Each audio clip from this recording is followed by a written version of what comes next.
The sky panel has 31 different modes or fixture profiles that you could choose from to control it, and in each of these modes, it allows you to interact with the light differently. Fiilex color lights have 121 modes, and Astera has a whopping 143 different fixture profiles. How the heck do you choose the right one, and why are there so many? You're on the brink of finding out. Get it? Because I'm right.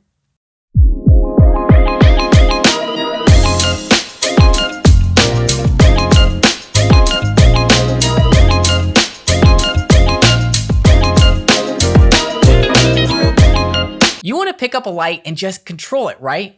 Why don't fixture manufacturers have just one mode like a lot of moving lights do, and then no one would be confused at how to control the light? Well, it's because people made requests, and instead of manufacturers logically thinking this through and filtering out the bad requests, they did what they normally don't do and just implemented everyone's ideas. Honestly, to them, it was probably just easier to create another fixture profile and a software update than it was to deal with the incessant support requests. But this has created quite a mess in the world of fixture profiles because everyone is doing something different, and they each believe that they have the right path forward based on their support requests. The problem is they're all wrong. So now every time you pick up a light, you really need to take a quick look at the DMX sheet before you pick a mode, and there are a few factors you'll need to consider when picking the right one. In general, it comes down to three things. 1, what are you doing with the light? 2, how many addresses or universes do you have available for this location or gig? And 3, will you need to change any of the light settings, like the fan channel, that it offers through a DMX channel remotely at some point later in the shoot? Based on these 3 questions, you can easily find the DMX mode for any light. Now, the main question is, what are you doing with it? Let's take a look at an Astera tube's profiles. Do you need it to be pixelated for a chase or a fire effect? Because if not, then that gets rid of 119 of the 143 profiles for you. Congratulations, you have just narrowed down a huge search. Next, do you want a separate strobe parameter? This will narrow you down to 12 profiles to choose from. Now, a quick note on when or when not to choose a strobe parameter. A lot of people are probably thinking, why do I need this if I can just create an effect that strobes the light? And you would be right, you can. But you see, DMX only refreshes at 44 Hertz, which is every 23 milliseconds. And believe it or not, that is just not fast enough for some lighting effects where you need a light to strobe really fast. Your console, no matter what console you are on, cannot push data out fast enough to tell the light to turn on and off quicker than every 23 milliseconds. So that's why manufacturers created a strobe parameter. You see this a lot on moving lights because it's one of the most widely used lighting effects in live entertainment. You get the quick strobe hits to emphasize a huge drop or create chaos before a huge transition.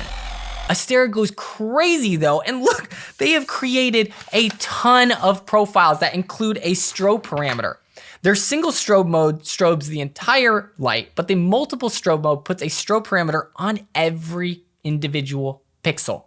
Please, if you are someone who uses this multiple strobe mode, please comment below and tell me what the heck you are using this for, because I have yet to see or hear of anyone actually using this. As you can imagine, in film work, I've only run into the strobe issue not being fast enough once on set. So I don't turn on the strobe like ever in my Asteras, which leaves me with these 12 profiles up here to choose from. Now, I don't want to brag here, but when I started Blackout and inputting fixture profiles myself into my database, I saw a mess of the profiles from different manufacturers really quickly, and I reached out to pretty much every major manufacturer and petitioned them for a common DMX profile style that was very similar to a few of the modes that the ARRI Sky Panel has, because I believe this is one thing ARRI has really nailed. Back in the day, Astera only had these first 7 modes, but they took what I said to heart and implemented these 5 more. So I'm a bit partial to them, and in fact, I play my Asteras in mode 89 most of the time. Why? Why not the Hue Sat version or the 16-bit versions? Well, you see, in general, I always play my lights in the largest DMX profile a light has to offer so that I can get the most out of it.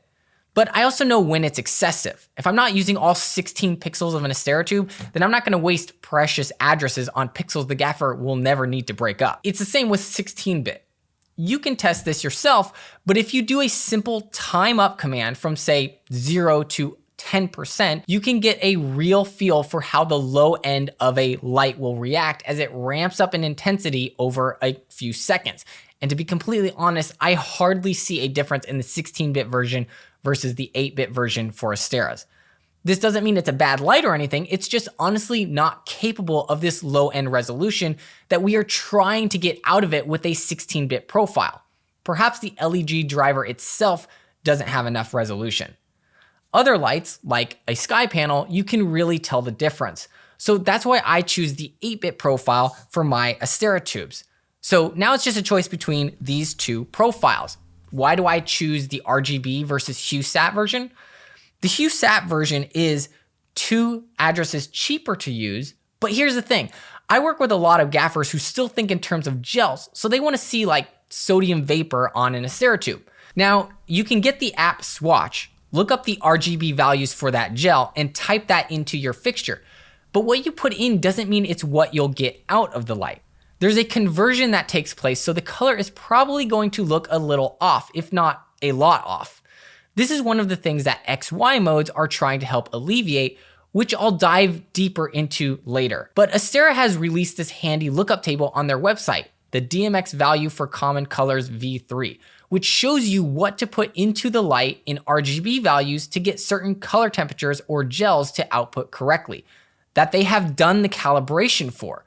So Urban Sodium in Swatch gave me RGB values of 197, 99, 21, whereas Astera has said to get that color, it is 255, 116, 3. Pretty big difference if you ask me. So now you have this handy chart that you can use to your advantage. Notice there are no Hue Sat values here. Could you do the conversion? Yes, but these are accurate values Astera gave us for RGB, and I'd rather just go with the accurate information than having to double check each color. If you notice though, this chart even shows you color temperatures, which leads me to my next question I ask myself when choosing a profile. How many addresses or universes do I have available for this location or gig? So right now, my light takes up 7 addresses. And if I put this in 16 pixel mode in this same profile, it would take up 112 addresses, meaning I could only fit 4 tubes on one universe. Now, if I don't need tint control, I could seriously get away with putting my tubes in dim RGB mode, mode 4, so it's just 4 addresses per pixel. You'd think that you could get away with RGB mode, mode 1, which is just 3 addresses per pixel, but Astera actually adds a dummy address in between pixels, so you might as well use it as a dimmer channel and take off that extra virtual parameter the console would have to calculate and use memory for across each pixel, and save it that little bit of processing power. Now you can get away with using just 64 addresses for an Astera tube in 16 pixel mode, which is 8 tubes on a universe. That's a whole kit, and if the gaffer wants it at 3200 Kelvin, I just need to create a color preset or favorite of the RGB values associated with 3200 Kelvin from this handy chart. 255, 178, 89. So obviously you don't want to be looking this up and typing this in while you are shooting. This is something that you should prep before the shoot so that you can just click the preset to apply it to your lights. So that, my friends, is the secret to how I choose my Astera profiles for each job. Again, you don't get accurate tint control in this mode. If you have a gaffer that loves to match to overhead fluorescence, this is definitely not the mode for you because just adding a bit of green on the color wheel is not following the Planckian curve in the correct way. It will skew your color temperature. If you want to know more about what I'm talking about, check out my Quasar Science Rainbow 2 video in the description below. So determine how your light is going to be used. Maybe you have a bunch of tubes doing a wall or a tunnel of fun colors. Put them in RGB mode and save yourself a ton of space.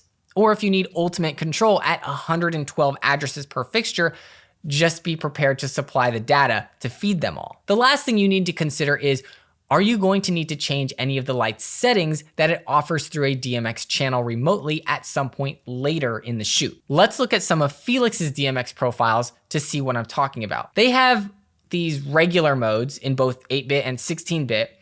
Then they have modes that have color temperature and tint plus HSI or RGBW or XY. And then they have these without the crossfade parameter, okay. And then they have the EZ modes, which drop the dimmer setting and strobe and fan parameters. These are lightweight versions of the regular modes. So if I were to just pick a mode for a Fiilex fixture, I definitely want both CCT and RGBW or HSI. But Fiilex doesn't have a handy lookup table for color like Astera or ARRI does, so I would just choose HSI and save on some addresses. And I put these in 16-bit because these are the same across all of their color series lights. And you do see a difference in 8-bit, 16-bit dimming in their larger lights. So if I need to swap fixtures or whatever, it's just easier if they're all the same profile. Any Fiilex light goes in this mode and it takes up this many addresses. It's easier to tell riggers directions, easier to set up, easier all around, especially when you save a color palette. It will be able to apply to any Fiilex light without you having to do any maintenance on the palette within the console, storing it into multiple different locations or whatever.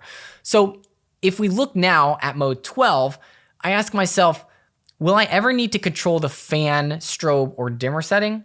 And the answer is probably not, but if I have room for it, why not? The last thing you want is for your riggers to install 100 of these in the air, and half of them are in sharp dimming and the other half are in smooth dimming. This is just a quick switch on the console if I have control over these parameters. Okay, we're gonna enter Blitz mode now for how I pick profiles for some of the other common fixtures. Sky panels, mode 6, because 16-bit and they have a lookup table for gels on their website. Otherwise, I would go with HSI easily. Orbiter. Oh, they changed these so much, it's aggravating. As some of you might know, they completely redid their DMX profiles from version 4 to version 5. So if you had an old show file and a new light, all of a sudden you are lost as to why your orbiter in mode 1 is just freaking out. Yeah, if you are a manufacturer and listening to this, don't do this. This is a case where you just add more profiles so that you don't have any conflicts. Now, the interesting thing with ARRI is that they have a really good sense for how their fixtures should be controlled. And honestly, they've set the industry standard with the crossfade channel. I'm a huge proponent of it. And now they took out their CCT and RGBW modes, so it's only CCT and HSI. And I fully believe that is the way to go because every light has a completely different makeup of colors, and giving the programmer the ability to change every diode is just impossible to color mix. They're doing the right thing by having us give the Hue and Sat, and behind the scenes in their light engine, they're mixing the perfect amount of every diode to get the best color. That is definitely the way to go. So mode 16 for sure in the orbiter. And I would not do the extended color control. This is something you can easily just shift on a color wheel yourself and save a ton of addresses. I would also not likely play the DMX operation setting on because there just seems to be a lot of wasted addresses here as well. Like, I'm never gonna use the favorites, color sensor, or sync for sure, and it's debatable whether or not I would ever need to control the fan or strobe. Unless you really need that fan control, then I say go without these extra channels. All right, Creamsource Vortex. Definitely none of these bump modes. I don't know why anyone uses these weird modes. So we're looking for 16-bit. CCT and Hue Sat because Creamsource doesn't have a handy conversion chart, and if you want to use their built-in effects, sure, but that's another thing I never choose a profile with, gel mode or effects mode in it. If you're new to lighting, this may be great for setting levels, but the moment you want to do a cue from one look to another look, say over 5 seconds, it's going to gradually transition the parameters from one state of where the light is at to the final state. And if you are in one of those gel modes, it's just going to jump through every single one of those colors until it lands at its final spot, much like a color wheel on a moving light. If I just chose the color in HSI or RGB, then it would be a smooth transition of color during the cue. So I'd go with mode 8 here for a single pixel mode and mode 36 for the pixelated version. All right, Prolycht Orion 300 or 675 FS. Mode 8, CCT and HSI. I seriously do not know why manufacturers are still doing this coarse fine channel option. How are you supposed to make that work on any console? It just doesn't make any sense. They are separating the 16-bitness of 16-bit by doing this. I don't know. Kino flows have their true match fixtures, which all share the same profile. I gotta say, that is one nice thing about manufacturers at least having the same color engine in all of their lights, is that they can share profiles. Kino has way too many weird profiles. Mixtures of 8-bit and 16-bit in the same profile, which I appreciate, like Profile 6, which has a 16-bit dimmer but 8-bit color parameters. Our eyes don't sense color shifts as much as intensity shifts, so you could easily get away with this, but there's no Hue Sat or RGB in this version, so why dumb a light down like this when you have the capability to use full color? Mode 26 seems like the most sky panel-like option, except that you don't really need RGB if we can find a Hue Sat version of this to save on some channels, since Kino doesn't have a handy Lookup gel conversion chart. Mode 24 is only 13 channels, but this is a whack profile because here you get a crossfade channel and an additional CCT channel to set your white point when you are crossfaded into color mode. ARRI, I believe, is the first one who did this with their orbiter. Then they took it out of their 5.0 update because honestly, I think they realized if you manage your color palettes and favorites well in a console, you don't really need or want this second CCT parameter. Furthermore, why do they have a crossfade parameter in Hue Sat mode? The whole point of Hue Sat mode is that you saturate from nothing, which is your CCT mode, into color mode. So honestly, Profile 16 seems like the way to go. It's just straightforward HSIC. If you have 100% saturation, you are in color mode and you can desaturate your way to CCT mode. One more quick observation of some of these non-crossfaded modes like mode 8.